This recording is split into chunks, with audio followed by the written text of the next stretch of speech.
Welcome to the Authority File, the academic library podcast from Choice. I'm Bill Mickey, the host of the podcast and editorial director for Choice.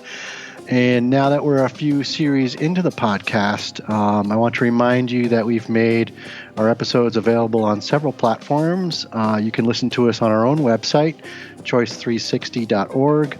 Just click on the librarianship dropdown in the nav bar and select podcast. You can also find us on iTunes, of course, and you can also get us on Stitcher. Just search for the Authority File.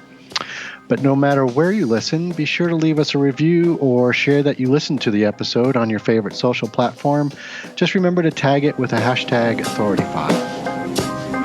So we're doing things a little differently with this episode. We're kind of in between series, so we thought it would be fun to catch you up on the who, what, where of the podcast itself. On the other mic is Choice's digital media specialist and main podcast and instigator, Mark Derks. And among the many other things that Mark does for Choice, he's also the producer of the Authority File. So between the two of us, we should be able to give you a good sense of why we're doing this, how we do it, and what it's been like so far. So welcome to the program, Mark. Hello, Bill. Thanks so much. It's pretty exciting to be on this side of the microphone for once. I know, right? Yeah. Yeah. So I thought maybe we'd explain to our listeners the logic of the podcast, why we started it. We kind of showed up on the podcast scene all of a sudden with the Authority File, but now might be a good time to explain it a little bit more for our listeners. And I think really why we're doing this, and Mark, correct me if I'm wrong, but it's another opportunity for us to kind of talk about academic librarianship in a way that focuses on what you guys do for a living, and the way we'll do that is to speak to and interview authors and editors who've written and edited books that are about our profession or have something to do with our profession. Other ideas we have are, and we haven't done these yet, but doing case studies where we might talk to librarians who are doing something interesting in their library or at their institution. And then a third format we want to do are thought leadership conversations where we're, talking to somebody who's important in the industry, who has very strong opinions about one thing or another, or knows a topic particularly well that we think might be interesting to talk further about on the podcast. But basically, those are the three types of shows that we think we want to do. Yeah, absolutely. I would just add to that. I think that one of the things, at least for me, getting started with this whole podcast thing and starting the Authority File, I'd been hearing from folks that they do know Choice, right? When I go to conferences and talk to librarians there, you kind of stand in front of the booth and you just say hey to people, and they stop by and pick up a copy of the magazine. And that's what they know about Choice a lot of times is right. The physical magazine. And here at Choice, we're doing all sorts of different stuff now. We've got the magazine, of course, and the reviews, but we just launched a new website, choicereviews.org. We've got another review platform that just launched a couple of weeks ago called the CC Advisor or the Choice Charleston Advisor, and that's ccadvisor.org. And we're just trying to branch out a little bit. It's really, in a lot of ways, trying to enter the 21st century, if right. you will. Yeah. And of course, we've got the what's been a long-running webinar platform at this point too, but that's another one of your babies there, Mark. Yeah, absolutely. And so, we've been doing the webinars, which are very well attended, and that we get a lot of support for as well. It's been a very popular program for librarians and for sponsors and everybody involved.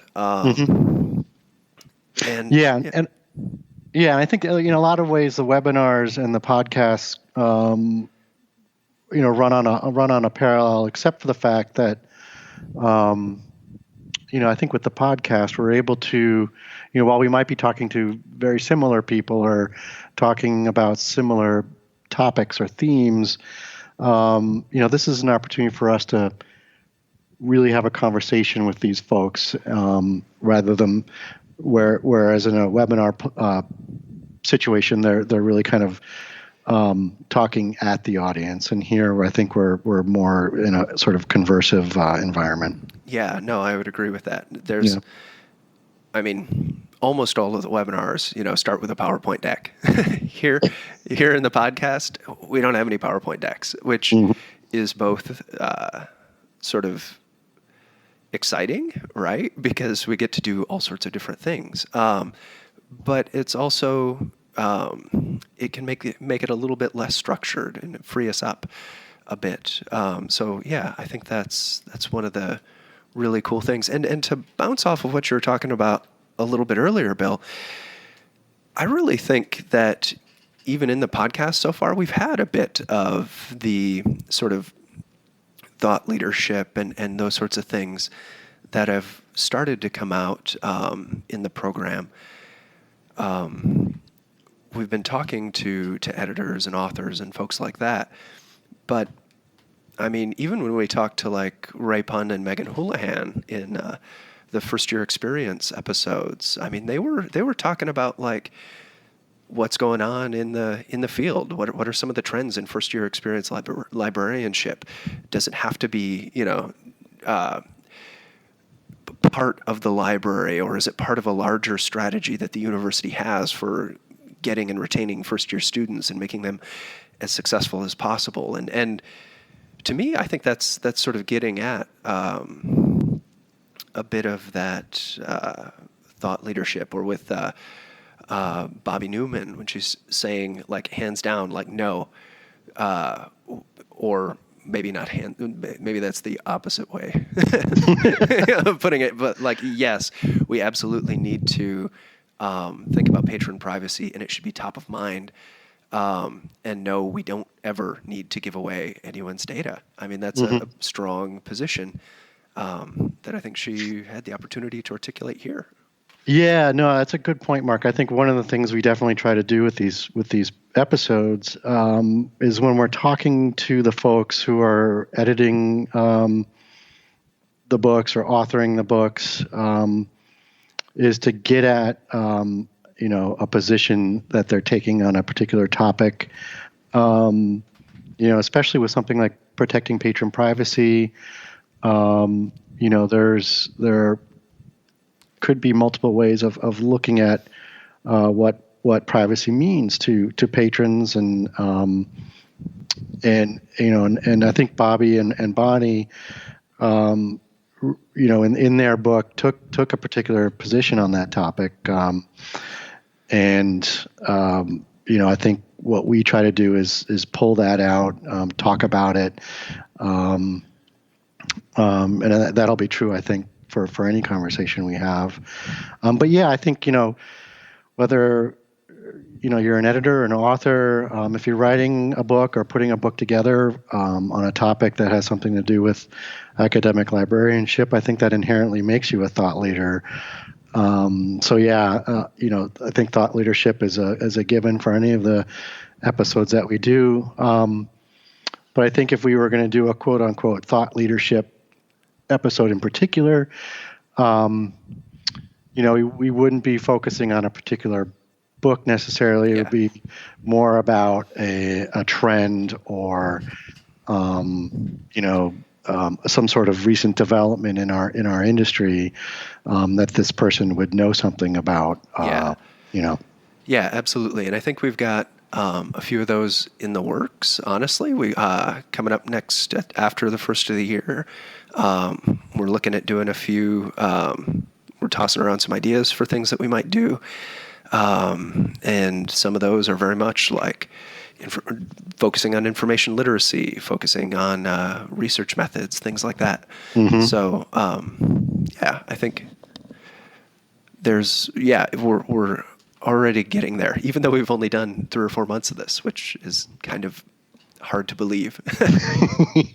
Right. I think, the way we kind of do these is, if anyone's kind of new to the podcast, is what we'll typically do is book an interview with a guest, and we will do one marathon recording session, and then much like today, yes, you're right, yeah. And break that up into 4 episodes. So, if you go to any of the platforms where you can see our podcasts, you'll notice that, for example, protecting patron privacy, the last one that we posted, is 4 episodes. But the theme running through all 4 of those episodes is patron privacy. It's just that in each episode, we'll talk about a different aspect of that topic. But the umbrella theme is protecting patron privacy. The first series that we did was the first year experience. But again, in each of the 4 episodes, we're zeroing in on, a topic within that theme. So, I think that'll be sort of the common setup going forward, no matter what kind of podcast we're recording. Yeah, definitely. And having that sort of continuity, it's makes things a little bit more episodic, and allows us to, I think, dig into the issues that we're talking about a bit, or even a bit more. I think so. One of the things that I kind of want to do in this while we're here, and talking to folks about the podcast and about what's going on, is just to sort of take a moment and look back on what we've done. So we've been talking a little bit about the first year experience with Raymond Punn and Megan Houlihan. We've talked about protecting patron privacy, which we did with Bobby Newman and Bonnie Tijerina. Excuse me. We've got, lined up. We're set to talk with Joe Janes. Yeah, actually. And we've got a really cool conversation that will be coming out about a week after this. So spoiler alert, Bill and I have totally had this conversation, but you guys haven't heard any of it yet. So right. That's a good one. That's he wrote this book called Documents That Change the Way We Live. And it's a little bit different than some of the podcasts that we've done in the past. It's a little less library centric, but it does pull in. But he really makes an argument, I think, in the book and sort of in general about what constitutes a document, right? Exactly. And that's the central thing that he's spinning out this book with, I don't know how many, several dozen information objects is what he calls them. Right. And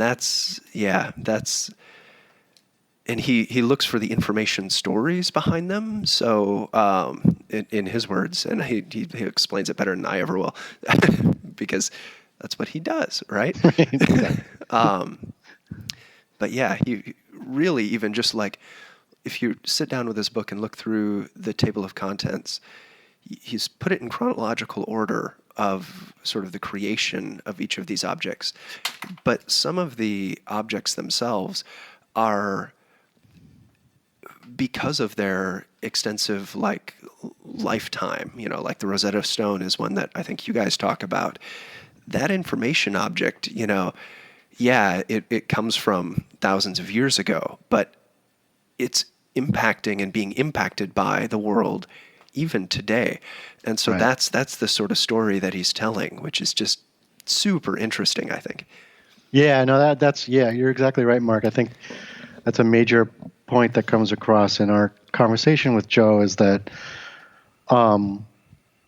many of the documents or information objects, as he calls them, are what they are, but there are many others that started out as one thing, but over the course of decades or hundreds of years or across generations, they've taken on significantly new meanings or even new definitions. Or or I would say they almost they have not sometimes the document itself has changed, but sometimes it's like the world changing around the document. True. And it's our perspective on what it is that's like so different. And I think that's sort of what would you call that? Like a meta story, that comes out about us and about who we are as a culture and as people and what we value and how that document or object resonates or doesn't with that. So. Yeah, I mean, I think what's interesting about these podcasts that we do is that we'll start talking about a book, for example, but the conversations always, or so far, have veered into areas where we're suddenly talking about an aspect of the book or that what am I trying to say? And it's sort of like it touches on what's going on. It goes beyond like the text of the book. We're not just talking about a particular section of patron privacy or something like that. What we wind up talking about a lot of times is the cultural, social, and political aspects of any of the topics. Yes, that's exactly what I wanted to say. Thanks for the save. Yeah, that's what I'm here for, Bill. No. There you go. Just teasing.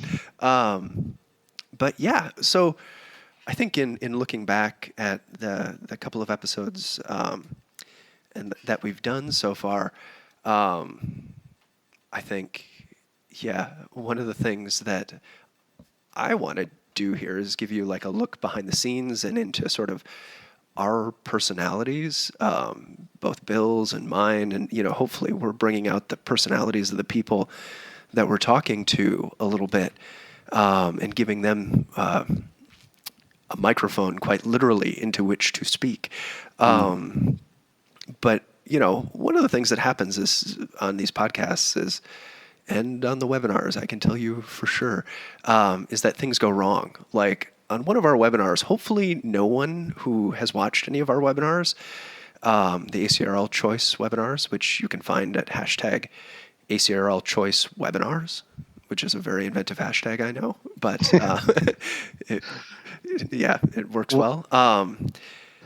One of the things that happened on one of those was we had a librarian who was presenting from her library, and they'd been doing construction in the neighboring building for like months or whatever. And while she was on the phone presenting in front of hundreds of people, they hit some cable somewhere and turned off her internet. Oh wow!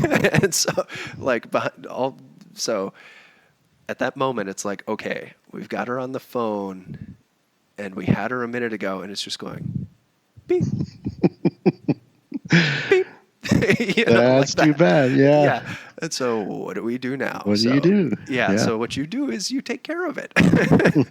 You call her back and you get her on the line and you move on to somebody else and then you bring her presentation up again. So that's sort of a long segue into one of the things that I would mention is that I had one of the most sort of terrifying professional experiences that I've had in a while while working on the Authority File, where, Bill, where were you? You were not in Idaho. Where were you? No, because obviously podcasts, it's a train. Once you get on that podcast train, you can't really get off. So when you schedule these things, you're locked in. So I had the brilliant idea of scheduling our recording session for while I was on vacation, and I was in Utah. We were in Park City. So Yeah, you know, which I will say is not. I think you framed that almost sort of like negatively, but I think that's not fair to you, Bill, because frankly, you were being very generous with your time, and even while on vacation, like scheduling an hour and a half to like sit and talk to some people across the country. So that's yeah. well, had everything gone according to plan, Mark, this would have been a good hour and a half well spent. So. Yeah. However, thanks. Yeah, that's you were correct about that, Bill. I say Yeah. that joking though, but Yeah, no, but it's kind of true. So what happened is Bill's out in Utah, and I'm here at the Choice offices in Middletown, thinking, all right, I got this under wraps. This is great. We're just gonna have this conversation. We'll knock it out. I'll get to sit down and do some editing on it, and then we'll be ready to go next week or the week after. Whenever the episodes were supposed to start dropping. But of course, that's not what happened. What happened is I got on the line. We started to talk to these folks, and I was looking at my recording software, and I thought, seems like it's not functioning the way it functioned last time. And I thought, yeah, but it's got to be working, right? Yeah, no. Should have trusted that intuition, Mark. Yes, I should have. Because, in fact, all I got was a single, from Bill, and that was the end of the recording. So we talked for an hour and a half. Yeah. And I didn't get a single word from either of our speakers, which was... Yeah, I mean, we had an hour and a half of really interesting conversation. It went great. Bonnie and Bobby had a ton of good things to say. So we get to the end of it, and all of a sudden, Mark, you're kind of starting to panic. I was totally panicking because I looked in my folder where the recording should be, and I saw this one tiny little 8 kilobyte track or something like that. And I was like, normally they're hundreds of thousands of kilobytes or something, Right.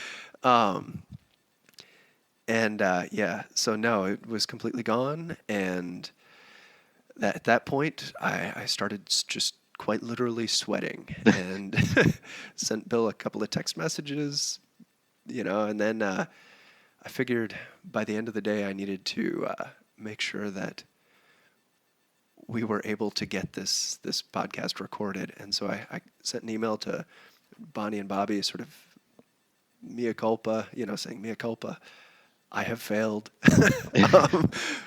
Do you have another hour sometime that we could sit down and talk?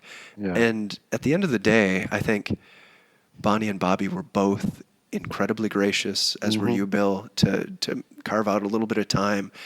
And we got another really great recording out of them. And I think if you look at what came out of it, we have a really strong conversation.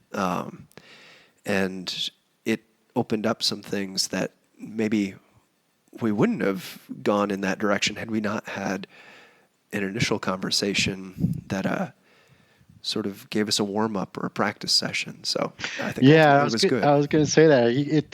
It totally is justifiable to say, I think having that initial conversation then allowed us to rethink a lot of the things we talked about. And once we got back on the line for our redo, it really opened up everybody, I think, into an even more fruitful conversation about a really important topic. Yeah, and that of course is the protecting patron privacy conversation. So, which is just out right now, and that we I think just wrapped last week. So, all right. So I imagine we're getting on, getting close to the end of our time here, Bill. Yeah. Do you have what's up next? Where do you want to go from here? Well, I think, like we mentioned, our next podcast coming up is a conversation with Joe Janes. That's going to go live on October 2nd. Yep. And that will be a conversation about, I think we talked about this a little bit already, but a book he wrote called Documents That Changed the Way We Live. It's actually a really fascinating book that examines unique documents and other information objects from, as we said, thousands of years ago all the way up to today.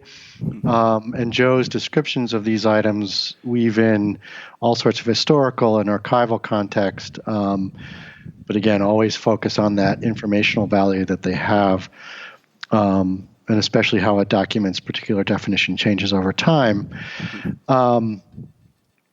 So that's coming up. You can always, if you haven't already, search for and listen to all the episodes of The Authority File on iTunes, Google Play, Stitcher. You can also find us on our Choice website at choice360.org. Just click on the librarianship dropdown and select the podcast option there. And then, again, we always say this, but it really helps if you do listen to us on iTunes or Stitcher, give us a review. Let us know how we're doing. We can, entertain new ideas, and we can make adjustments to the podcast and how we do it based on your feedback. So we really want to make this something that works for you. Yeah, can I jump in here, Bill? I would say we want to make sure that it's working for you. Absolutely, and we want to offer librarians, especially academic librarians, but librarians of all stripes, something that is useful to them and that is useful to you out there listening. And so if you have things that you think, hey, we really need to cover this topic, or I wish you would go to this place, let us know that. And probably one of the best ways to do that is is through Twitter. Hop on Twitter. I know many of you are out there, and use the hashtag #TheAuthorityFile, just all one word, and tell us what you want to hear, who you want to talk to, and if you have questions for folks that you see we've got in upcoming episodes, like people like Joe Janes, or we'll be talking in the near future with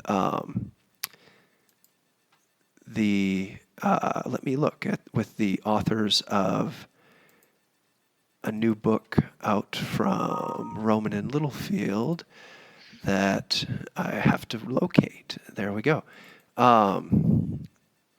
Called Asian Americans in Libraries with Raymond Pun, Janet Clark, and Monet Tong. So if you have questions for any of those people about that topic or anything like that, drop it in a tweet and send it our way, and we'll try and ask it. We'll try and talk to them about it. So that's exactly right, Mark. And you can also drop us a line. You can shoot us an email. You can get our contact information off of choice360.org. And let us know. Yep, we want to hear from you. So thanks for listening. We'll be up next week with the conversation with Joe Janes.